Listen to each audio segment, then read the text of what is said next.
After many months, the United States finally approved the transfer of F-16 fighter jets to Ukraine. But why this will not matter in the short term, that is what we're talking about today. My name is Max Villman. I'm a former fighter pilot in the Swedish Air Force, and let's go. So to start things off, let's take a look at this New York Post article from August 20th. The decision from the US came days before that. And as you can see here, Ukrainian pilots begin training on F-16 fighter jets just days after US aircraft approval. Ukrainian pilots began training on coveted F-16 fighter jets just days after the US approved sending aircraft from Denmark and the Netherlands to help Ukraine in its war with Russia. Training on F-16 has begun. So basically what they are saying is that you already have Ukrainian pilots in the US training on the F-16, or at least we have heard other reports that they need to learn a little bit better English, to have English proficiency course, etc. They have also been talking about how long this will take. Approximately 6 months is a figure that has been thrown around a little bit, and we will talk about why these months, 6 months, whatever, are quite irrelevant at this moment. But before we do that, let's talk a little bit more about what's been on Twitter here. So Russia, this is a pro-Russian Twitter. You can follow me on Twitter as well. I tweet all the time about these kinds of issues. Russia is obviously not very happy about this decision, and they are also very, very angry with Denmark and the Netherlands that have approved, said that given their intention that it will be their former F-16s that will be transferred. And this is possible, of course, because these countries are buying and training on the F-35 right now. So there's a surplus of F-16s at this time. And these are a bit older models of F-16s, but they have been upgraded over time. So Russia is obviously very, very angry about this. I think this is a Shakespeare quote here. And also, funny part, F-16 here, Lego, this is obviously an F-18, but yeah, it's funny.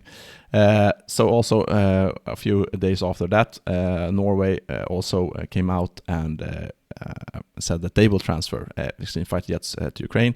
And we also heard that Greece could assist in some sort of training on F-16. Greece also has F-16s. So there's a lot of Western nations who are coming on board now.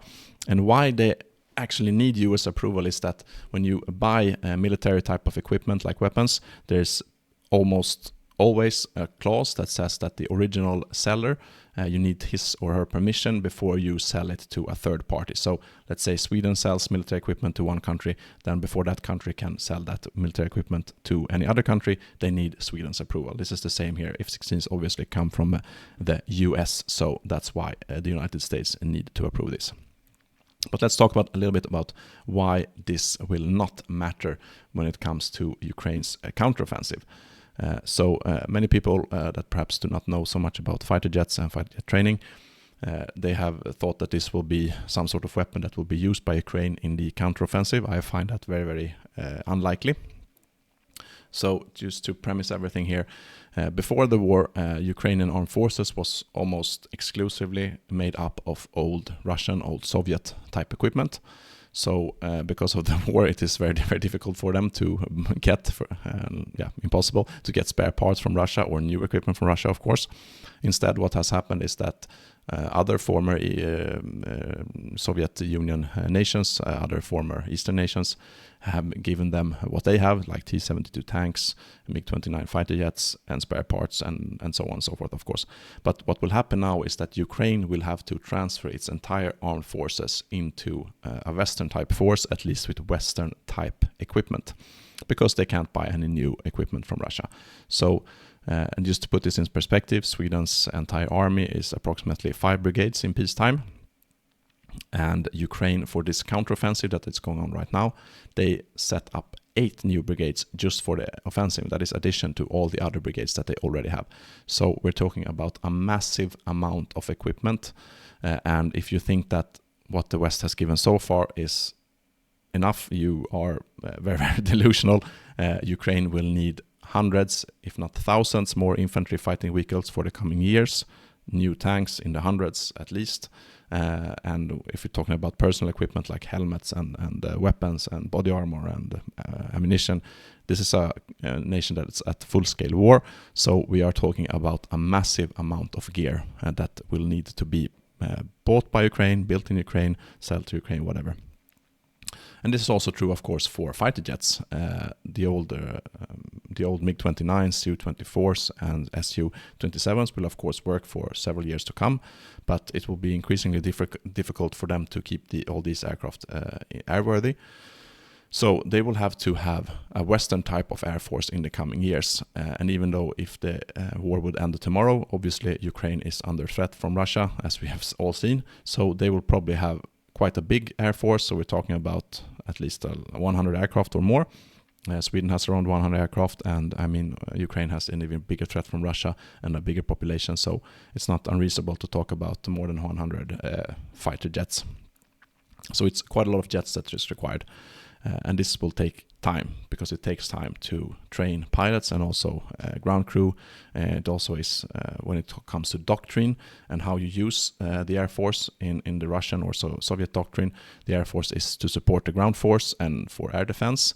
And it's very, very tightly controlled by the GCI, so the ground control interceptor on the ground that steer the aircraft to give them orders what they're supposed to do. A Western type Air Force is much more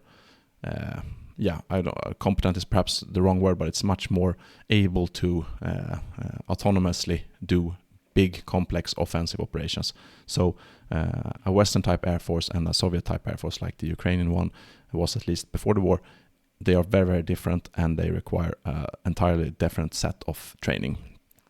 So that's why figures such as 6 months, etc., are not very, very interesting to talk about, because, of course, English proficiency and then training to fly the F-16 and using it for basic missions, 1 aircraft, 2 aircraft, to intercept cruise missiles, intercept these Shahed drones, etc. That can be done quite quickly, of course, because it's not as complex as a Western type Air Force can do right now. So a Western type Air Force can do and plan and execute offensive, complex operations against SAM threats, etc. So, of course, in the Ukraine, the front lines are heavily saturated with SAM systems from Russia, of course, also from Ukraine. So to use fighter jets for offensive operations in these kinds of environments. Also, there's an air threat from Su-35, Russia's most potent fighter at this moment. That will require years, is my estimation, before the Ukraine can use complex large flying elements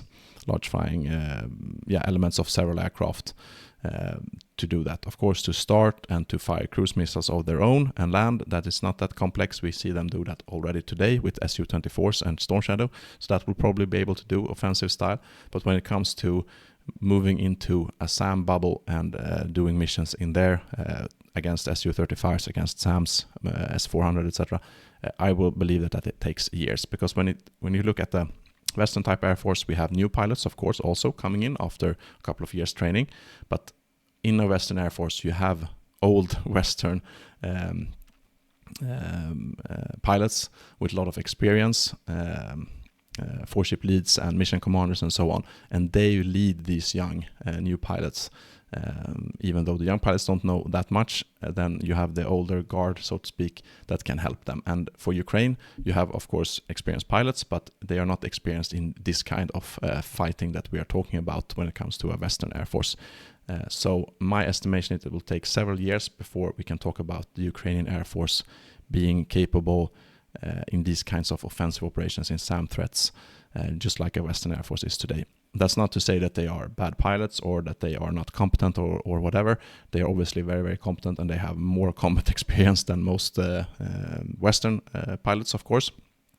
But my estimation is that they can quickly be used for defensive operations against cruise missiles, against Shahed drones, etc., which could, in turn, of course, make it so that Ukraine can move their own SAM systems that are now protecting Kiev and other places of Ukraine. Perhaps those SAM systems can be moved closer to the front, and in that sense help the offensive a little bit, but we're talking about very, very small effects, and this transfer of F-16s and the training, it will not be done this year. It will be earliest next year, perhaps early next year or middle of next year, for the first F-16s to arrive in Ukraine. So we're talking about small effects later on that will not matter at all for this current counteroffensive. They will, of course, matter in the long run for Ukraine and for Ukraine's armed forces, but they will not matter for this counteroffensive.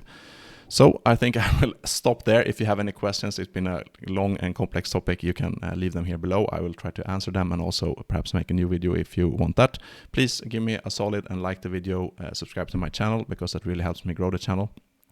You can follow me on social media here. I also have a newsletter in the description below that you can just sign up for, and I send up free stuff for you, so it doesn't cost you anything. And if you want to buy me a coffee, you also have the link to Ko-Fi below. But that's all for now. Until next time, fly safe.